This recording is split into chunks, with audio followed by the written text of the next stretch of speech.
గురువు నవంబర్ 11 మంగళవారం నాడు సాయంత్రం 6 గంటల 31 నిమిషాలకు కర్కాటక రాశిలో తిరోగమనం చెందాడు.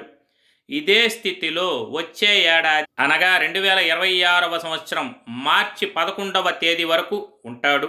గురుగ్రహం గౌరవం, ధనానికి అధిపతి. ఈ గ్రహం వక్రగతిలో ఉండటం వల్ల ఇప్పుడు దీని ప్రభావం చాలా రహస్యంగా ఉంటుంది. ముఖ్యంగా ద్వాదశ రాశులలో మిథున రాశి వారికి గురువు తిరోగమనం వేళ ఈ రాశి వారికి చాలా ప్రయోజనకరంగా ఉంటుంది. ఉద్యోగస్తులకు ప్రమోషన్తో పాటు అదనపు బాధ్యతలు, కొత్త బాధ్యతలు వచ్చే అవకాశం ఉన్నది.